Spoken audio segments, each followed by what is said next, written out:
certo? Então, ainda em Filipenses 2, certo? Nós vamos relembrar o que nós vimos ontem e aprender um pouco mais.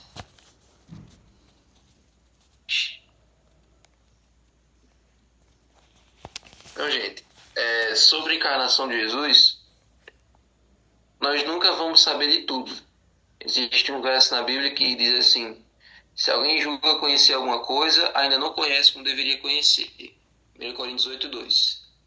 Então, ninguém sabe tudo sobre determinado assunto. Sempre tem alguma coisa que ainda falta conhecer, um detalhe novo a ser explorado. Nós sempre estamos em processo de aprendizado. Ainda mais quando se trata em relação à Bíblia, aqueles temas complexos da Bíblia. Tem coisas que nós só vamos entender lá no céu. Tem uma música que Felipe canta que é "O céu vai revelar". Então tem muitas respostas nós só vamos ter lá e algumas coisas nós só vamos passar a eternidade estudando. E uma dessas coisas é a divindade de Jesus e a encarnação dele. Como é que ele permaneceu 100% Deus e 100% homem? Como foi que ele se tornou um bebê? Como foi esse processo, essa transição, essa transformação de Deus para ser humano e depois mantendo a divindade velada dentro da humanidade? Isso é uma coisa que nós não temos como explicar fisicamente, não temos como explicar cientificamente. É algo que nós só podemos entender pela fé e pedir, e no céu nós vamos entender isso melhor, certo? Então, como foi que Paulo escreveu a humilhação de Jesus? Lá em Romanos 8:3, Paulo ele usa essa expressão aqui: porque aquilo que a lei não podia fazer, por causa da fraqueza da carne, isso Deus fez, enviando o seu próprio Filho em semelhança de carne pecaminosa e no que diz respeito ao pecado. E assim Deus condenou o pecado na carne. Então, Jesus ele cumpriu as exigências da lei. Ele se fez pecado por nós, como nós já vimos antes. E em Hebreus 2, do 14 ao 18, diz assim: visto, pois, que os filhos têm participação comum de carne e sangue, também Jesus igualmente participou dessas coisas, para que por sua morte destruísse aquele que tem o poder da morte, a saber, o diabo, e livrasse todos os que pelo pavor da morte estavam sujeitos à escravidão por toda a vida. Isso aqui é bem interessante, porque quando Jesus aparece para João lá em Apocalipse, Jesus ele diz assim: olha, eu sou aquele que tem as chaves da morte e do inferno. Esse inferno que aparece aí, provavelmente é a palavra Sheol, que quer dizer sepultura.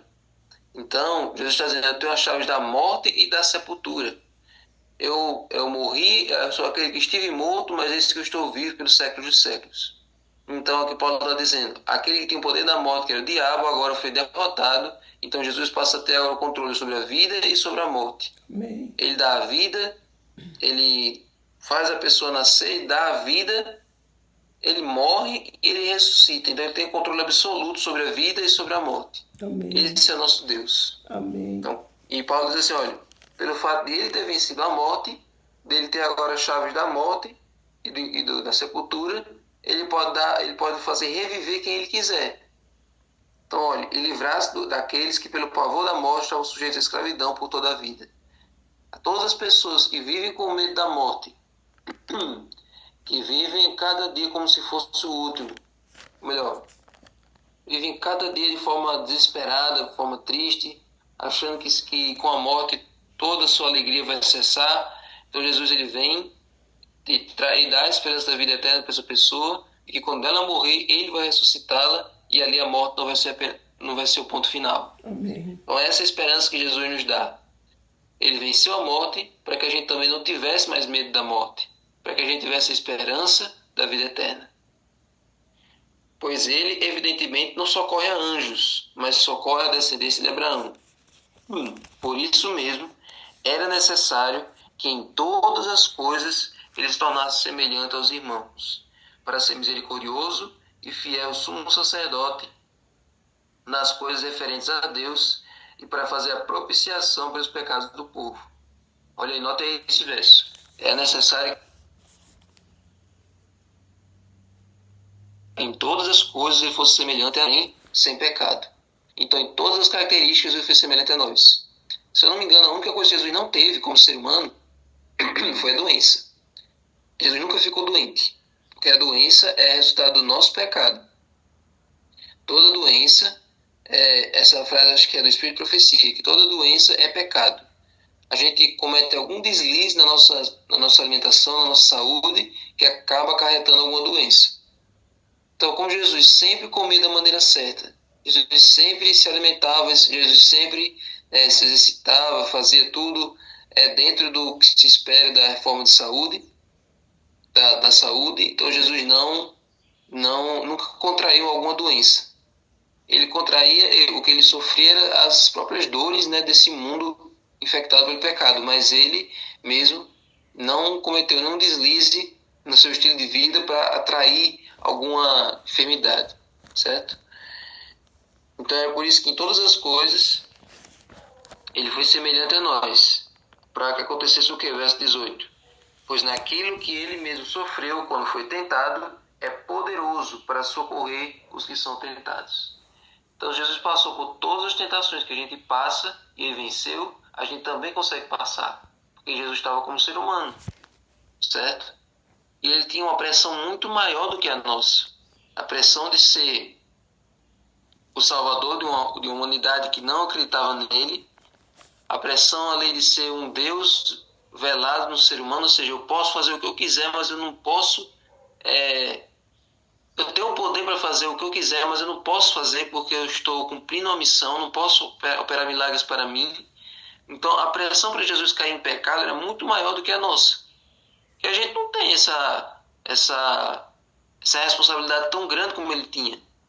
Então, ele estava como ser humano, mas desde a sua infância, na adolescência, que ele passou pela adolescência, Jesus passou pela adolescência e pela juventude, e em todos os momentos ele se manteve focado, sem desviar do foco. É algo extremamente profundo a gente pensar.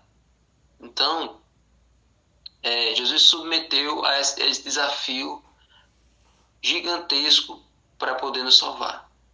Então, voltando para Filipenses,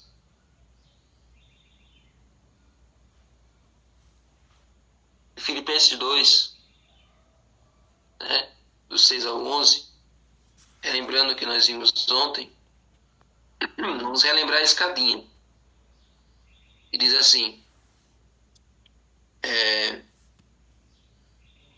pelo contrário, ele se esvaziou, assumindo a forma de servo. Certo? Melhor, no verso 6 já diz que ele existindo na figura de Deus, não julgou como usurpação ser igual a Deus. Então, existindo na forma de Deus, deixa claro que Jesus era igual ao seu Pai. Jesus não é uma criatura. Se alguém chegar para você e disser que Jesus foi uma criatura, foi criado por Deus, foi gerado de Deus, isso é mentira. A expressão que diz que que Jesus é filho de Deus, não é que Deus, o Pai, é superior a Jesus, ou que ele gerou a Jesus, criou a Jesus. Não. Filho quer dizer, no sentido hebraico, no sentido dos judeus, o filho ele herda todas as características do pai. Então quer dizer que ele quando ele veio ao mundo como homem, ele veio trazendo todas as características do pai. Por isso que ele diz: quem vê a mim, vê o pai. Então eu sou igual a ele. Eu sou filho dele, eu carrego todas as características dele, certo? Então é uma questão de ele trazer tudo que o pai tem.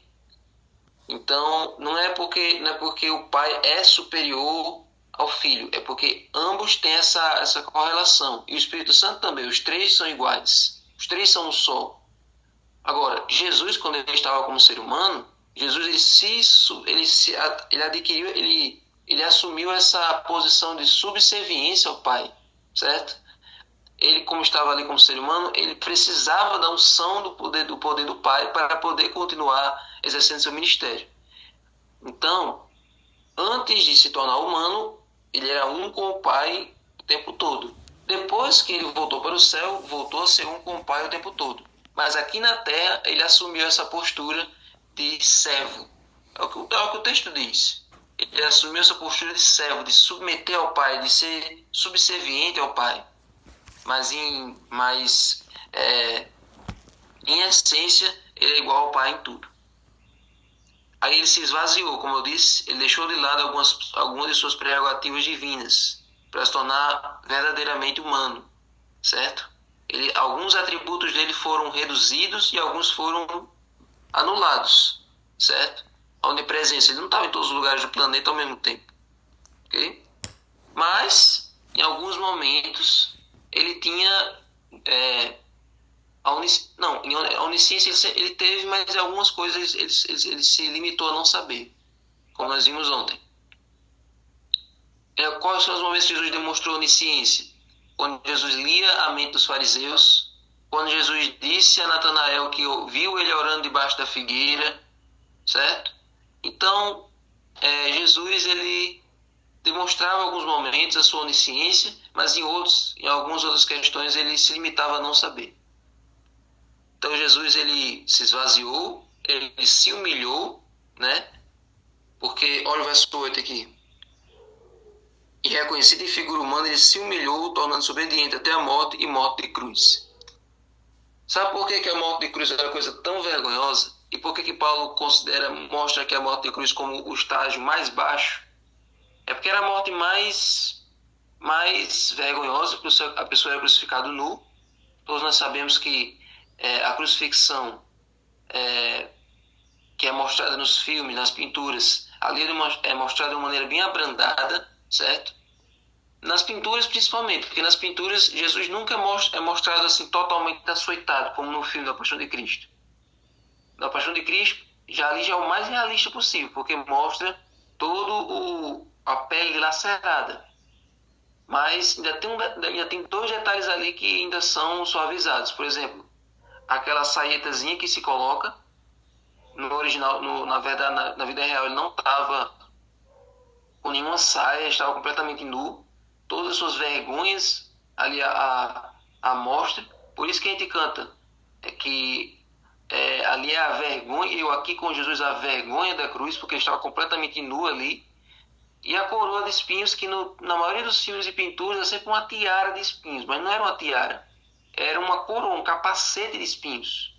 Era assim, ó, cobrindo toda a cabeça, com espinhos que perfuraram o crânio.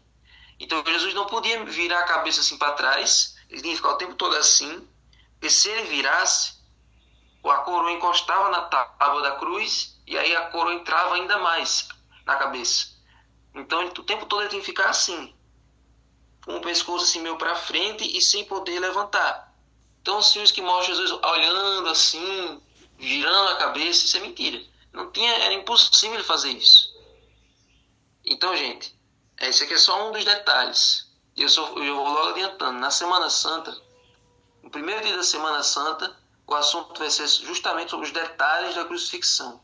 Então prepare o coração, prepare as lágrimas, porque no começo da Semana Santa desse ano, eu já vi o tema, nós vamos estudar sobre os detalhes da crucifixão, certo? E para os filipenses, gente, por que para os filipenses a cruz era algo tão chocante? Porque como todos os filipenses eram cidadãos romanos, nunca eles tinham visto algum cidadão ali ser crucificado, certo? Para os filipenses era uma coisa assim absurda. Paulo está pregando a cruz, Paulo está pregando sobre a cruz, porque a crucifixão, o que ele sabia da crucifixão é que era uma punição dada aos piores cidadãos, aos piores bandidos, né? E eles, como cidadãos romanos, eles nunca iriam passar por aquilo. Então, como é que chega esse cara pregando uma coisa tão vergonhosa, tão abjeta, né? Tão horrenda, e quer que a gente acredite que isso aí é a glória de Deus? Se para nós isso é a maior vergonha. Então, gente, me permita ler só mais uma coisinha aqui, certo? Só mais uma coisinha, antes da gente terminar. Em 1 Timóteo 3,16, tem um verso que é igual a esse aqui de Filipenses. Ele faz um contraste entre a carne, a parte carnal e a parte celestial. Olha aqui. 3,16. Sem dúvida, grande é o mistério da piedade, que é o tema da lição de hoje, mistério da piedade. Aquele que foi manifestado na carne, foi justificado em espírito, visto pelos anjos, pregado entre os gentios, crido no mundo, recebido na glória.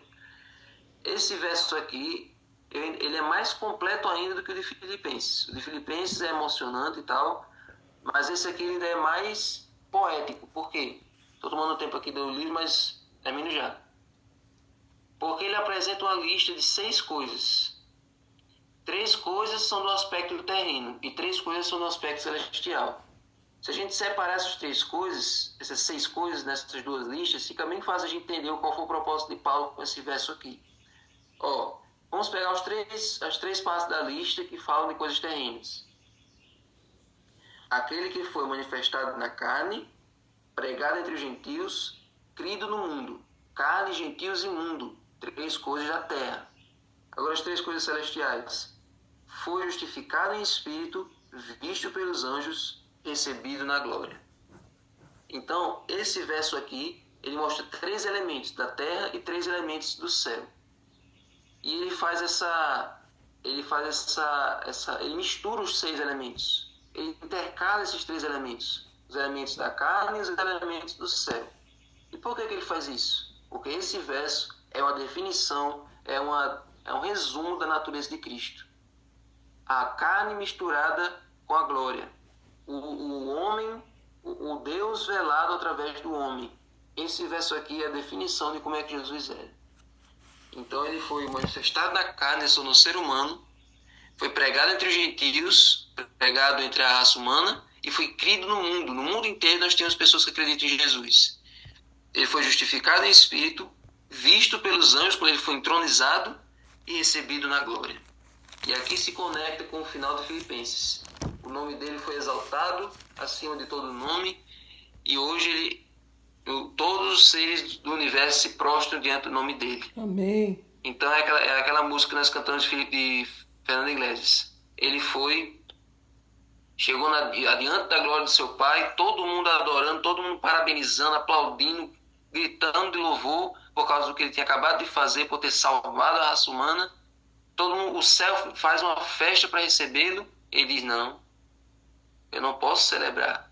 Ainda tem gente ali que falta conhecer a mensagem. Ainda tem pessoas queridos, meus filhos queridos que estão longe do lar e que eles precisam estar à mesa comigo para celebrar. Então, ainda não posso celebrar, ainda não posso fazer festa, porque ainda tem pessoas que precisam se entregar. Então, gente, se você quiser se sentir tocado hoje, se você quiser se sentir emocionado hoje, emocione-se e se glorie na cruz de Cristo. É somente ela que pode fazer a gente se constranger e deixar o pecado de lado e querer estar no céu e querer ver Jesus, certo? Então pense na cruz todos os dias, pense no plano de salvação o tempo todo, certo? Vamos orar? Senhor Deus, muito obrigado, Senhor, por essa mensagem de hoje. Muito obrigado, Senhor, pelo que o Senhor fez por nós.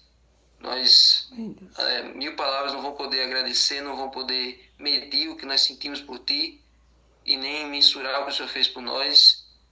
Nós esperamos, Senhor, que na eternidade nós possamos estudar isso eternamente, como foi esse processo do Senhor ter se tornado ser humano, como é que o Senhor aguentou a vida de 33 anos aqui sem pecar e como é que nós podemos, Senhor, hoje também temos uma vida parecida com a Tua.